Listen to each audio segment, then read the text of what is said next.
also associated with Theology on Tap who are here tonight, and I realize that there may be people within hearing who just happen to be here. We're very grateful to the Birdsall House for their excellent food and their extraordinary hospitality. Welcome Theology on Tap. We give a round of applause to our friends at Birdsall House, the locavore and craft beers. Background, Theology on Tap, this is the 8th and a half time that we, Assumption Church is hosting Theology on Tap. The concept is we've gone from different bars and restaurants here in the city of Peekskill and its environs to mix together good food and fellowship and drink along with a theological topic and conversation afterwards. So the topics have been very varied, and tonight's topic on this gorgeous night that the Lord gave us in this beautiful venue is Life is a Promise for Happiness. Dr. Parravicini was born outside of Milan and studied in Milan in medical school and graduated in 1981, doing her continued training and studies as well in Italy. At the encouragement and perhaps request of Monsignor Luigi Gisani, the founder of that movement I was speaking of before, came to start a house here of Memoris Domini, a particular consecrated branch of communion and liberation. And there she spent a year at NYU in her studies, and then did the training and residency at Columbia Presbyterian, the neonatal unit, and they said, "We want you." And she continued on with her studies, or after her studies were over, she continued working. And she'll tell the rest of the story how her work with neonatology turned into neonatal hospice care in this fascinating story of her own personal encounter. From that, she'll share how life is a blessing that comes from God and leads us, it's a promise for happiness. So without any further ado, I present to you Dr. Elvira Parravicini. Welcome, Doctor.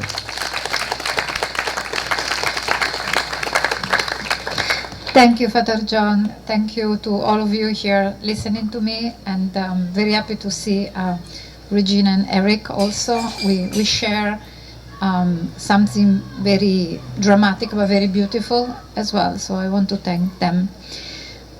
So I want to start explaining a little bit the title of tonight, because the experience that life is a promise for happiness is an experience that happened to me to do every time I go to the delivery room.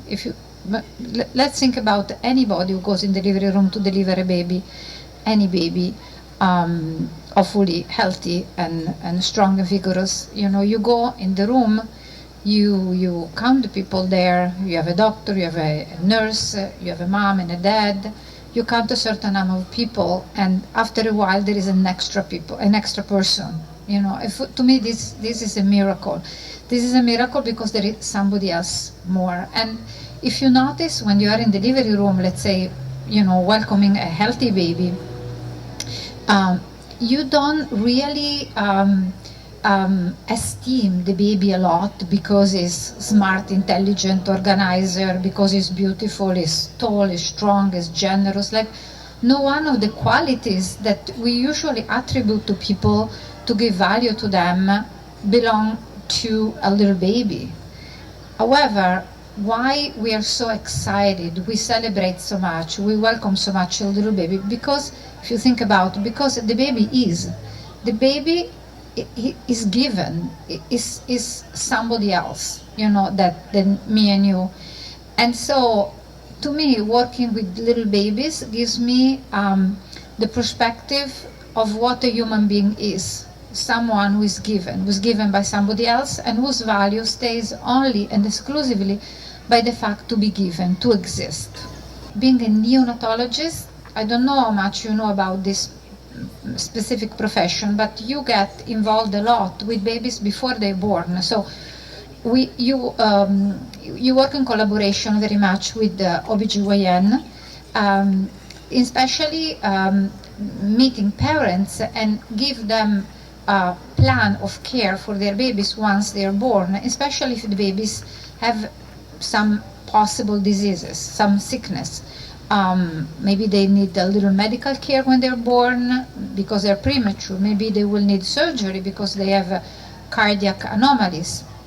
And so one of the things that I love to do as a neonatologist was to meet families to encourage the parents, proposing them a plan of care for their babies once they're born. And we're talking about babies that can make it. So when babies are diagnosed prenatally with defect anomalies, diseases, especially if they're very severe, doctors suggest mothers that can terminate their pregnancy, for example. And as a neonatologist, my attitude is always, well, I'm on the baby side. I want to save baby's life. And therefore, I was kind of shocked by the environment when I started working here. And I stopped for a certain number of years participating to the conversation with parents during pregnancy, because I felt useless, because I want this baby to be born. I want to take care of this baby. I want to try to save their life. That was my positive attitude. And so, if the plan is different, I cannot play the role. It's not for me. And so, for several years, I continued to be a neonatologist, a Columbia Presbyterian. I took care of the babies once they're born, and I work fully saving baby's life. Then something happened. One day I was walking down the hall in my hospital, and I met a OBGYN working with me. And she stopped me and she said to me, "Why don't you participate to our prenatal diagnosis? It's so beautiful. We make so beautiful diagnosis. We speak with parents. Why don't you come back?" And that day, I felt that somebody else was calling me to go back to those meetings, to those conversations. And so I told myself, well, these poor families are suffering. These babies are really suffering. I just can go there and suffer with them. Maybe I cannot do anything, but I just want to go back. And again, what happened was incredible, because the next week I participated to that meeting, and they discussed two cases of two women expecting babies with a genetic disease who will give them a very, very short life. And these women wanted to go through their pregnancy. They wanted to welcome their babies. And, the whole medical meeting, people were upset because they said, well, then the baby's born. What do you do? The baby is going to die. What do you do? And so I was there. I raised my hand and I said, listen, I'm a neonatologist. I take care of a healthy baby, critically ill babies. I can take care also of babies with short life. We do comfort care. I said this word comfort care, not knowing anything about palliative medicine. I never studied. I never really focused on palliative medicine or hospice care. So I really didn't know what was about. One thing I was certain, though, that I am a doctor. So if I have a patient in front of me who is suffering, who has to live only for 7 minutes, I need to be there. I need to manage pain. I need to welcome this little person. So I will figure it out what to do. I study medicine for that reason. Whether life is 80 years or 8 minutes is the same thing from a certain point of view. And so that was the beginning. After after a while, they start referring to me, all the couples expecting babies. We say in medical term, who have life-limiting conditions, so medical condition who makes their life very, very short. And so I meet many, many couples. I think I met more than 150 couples over the course of a few years, expecting babies with different diseases, but diseases that makes their life really, really short. And the comfort care that I mentioned during the meeting, it took really flesh through the experience with these families, with these babies over the course of years. We came to a certain point to define guidelines, to insert orders in the computer for them. We make this comfort care a medical practice, a nursing a medical practice, but was a big journey together with families, together with babies. when a baby has a life-limiting condition, you have to shut down all that you learn from the books, all your guidelines, all that you have been taught. You have to use your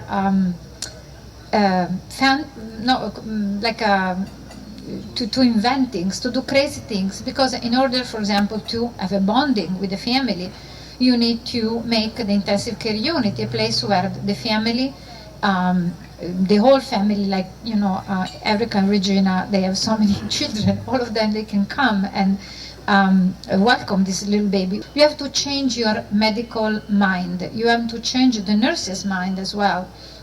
And so it's been a fight to allow for these babies a special privileged care. For example, I give you some stories so you kind of understand. I followed several years ago a couple. They were from Minnesota, and they spent many years in Brazil as a missionary, and they had 2 children. At the 3rd pregnancy in Brazil, they made a prenatal diagnosis. There was something really wrong with the baby, so they decided to come back to the United States, because they said, well, if the baby is really sick, in the United States, the baby can be taken care of properly. And I don't remember why. Anyway, they came up at Columbia Presbyterian, and the baby was diagnosed with a genetic disease, also with a cardiac anomaly. And so basically, we came to know that the baby had a life-limiting condition. And so I spoke with them about the Comfort Care program, and they were very much, ready to welcome their babies when the baby was born. So what happened was that we gave each other's appointment in a couple of months. The baby was still premature at that point, and they went home. After 2 weeks, I was on call at night. They called me from the emergency room, pediatric emergency room, and they said, come right away. There is a woman, she just delivered a baby, very premature and very sick. I ran down and I recognized the face of the parents, and they recognized me. No, thank God you're here. Yes, I know the whole story, giving the baby. So the baby was very, very tiny. It was like a little less than 2 pounds. And I do want to, and the baby, she was alive, she was crying, with a weak cry.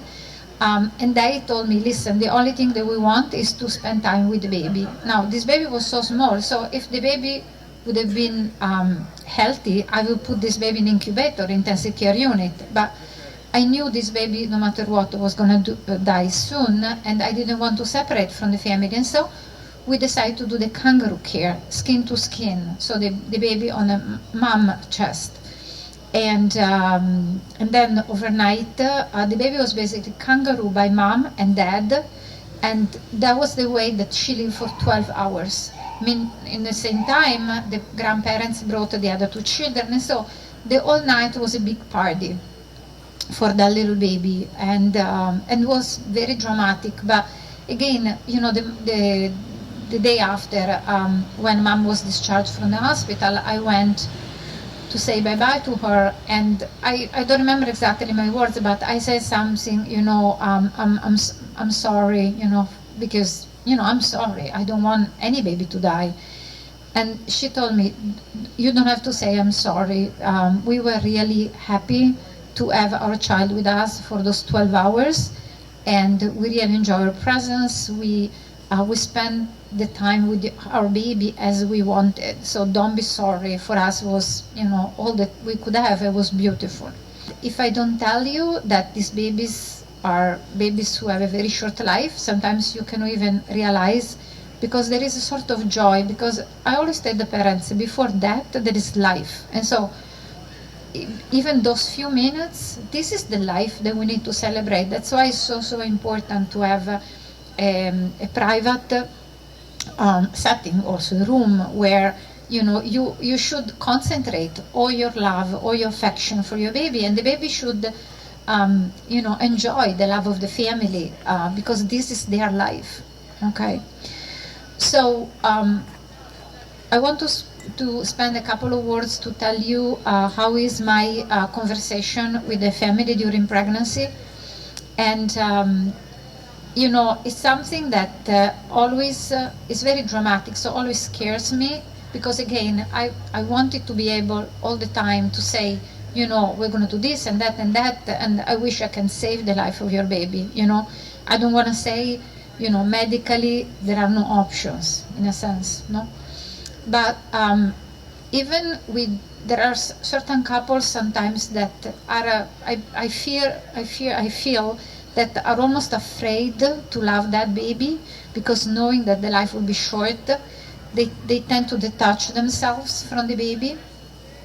And so I always start my conversation asking, you know, is a baby boy, a baby girl, do you have a name? Like, showing them all my interest for that baby. And this is not fake. I mean, I'm really interested in that baby. This is my job. I'm a neonatologist.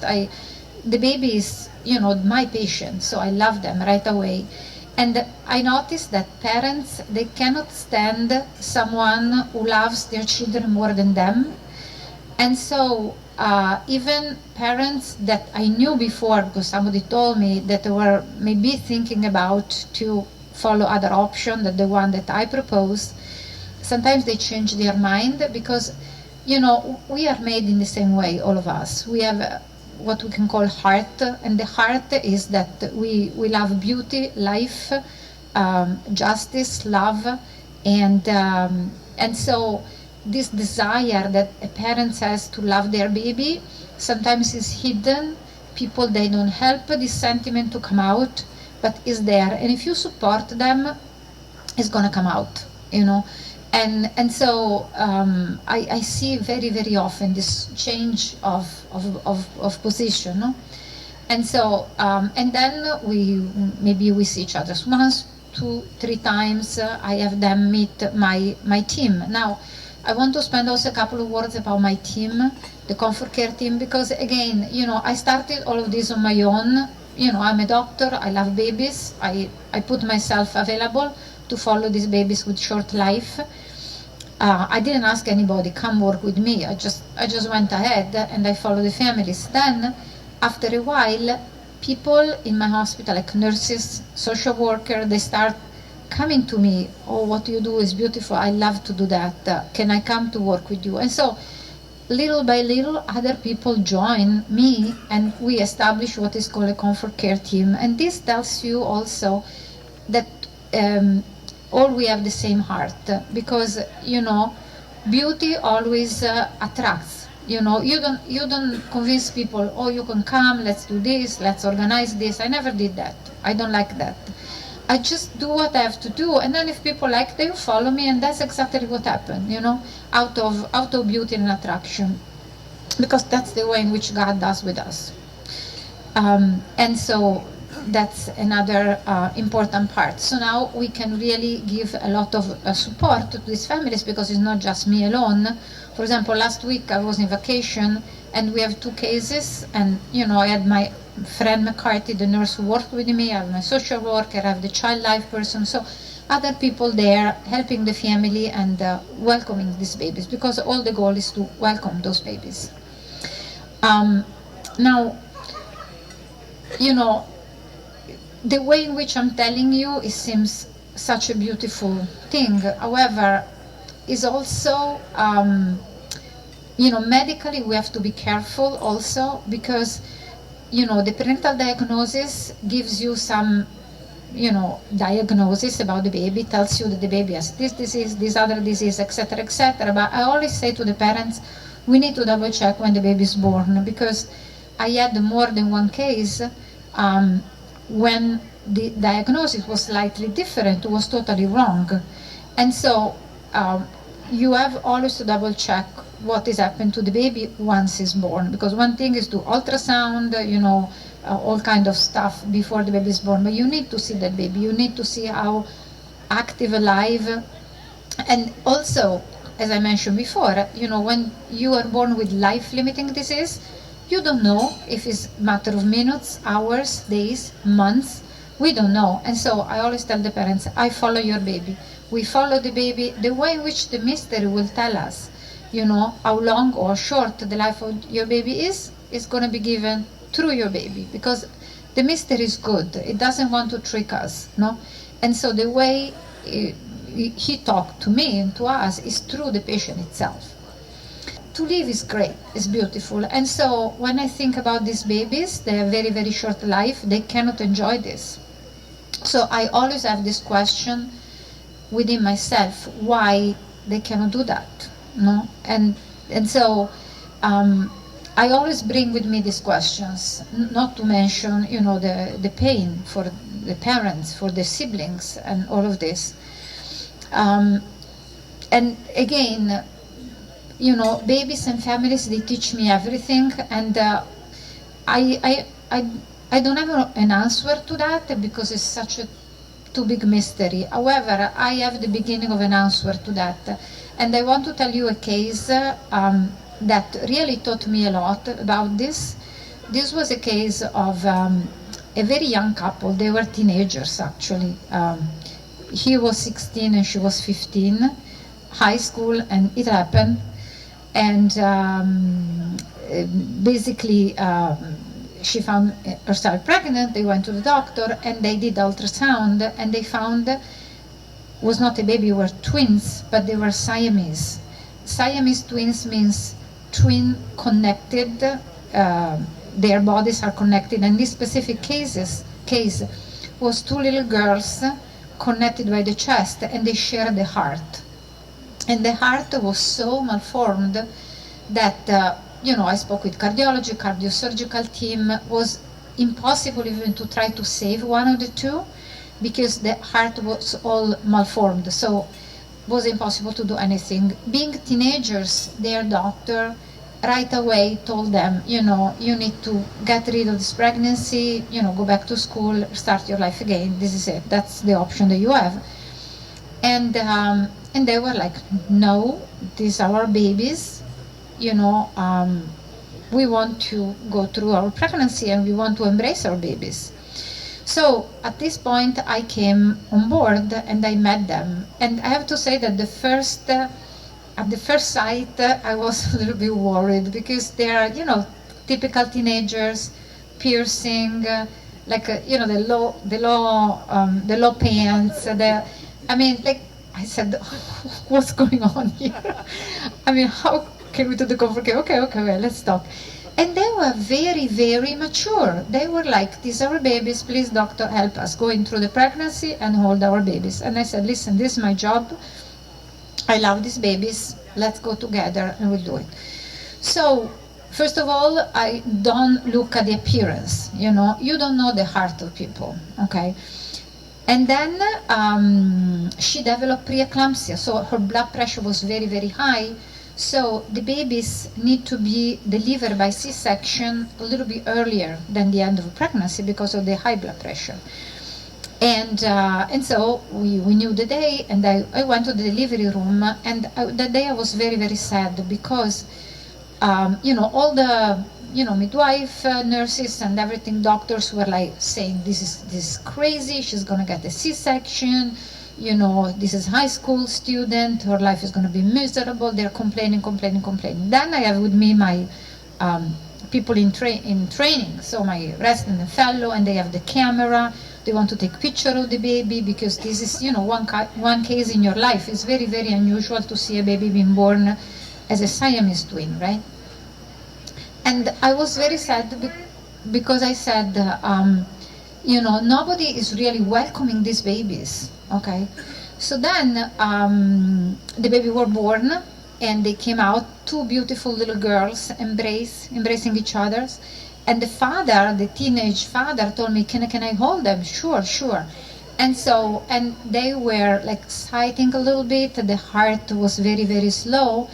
And he thought that they were scared. And so he kept embracing them, saying, don't worry, your daddy's here. It was so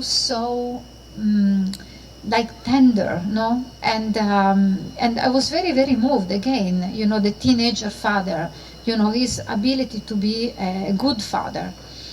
Then at a certain point, I start looking around. No one is taking pictures. Camera disappeared. Everybody's crying. Everybody's moved.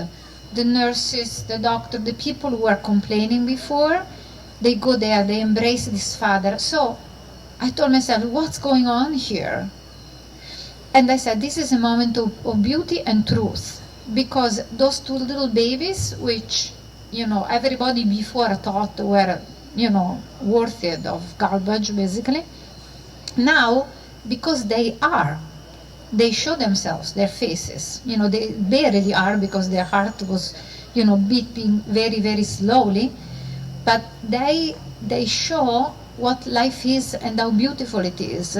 And so it tells you also that all of us, we have the same heart, because everybody was moved, everybody was taken by the beauty of the moment. Then I go to the father, and we didn't speak before about, if they belong to a religion or something. And so I asked him, do you believe in God? Do you want your baby to be baptized? And he said, yes, please. And so I said, I can do for you.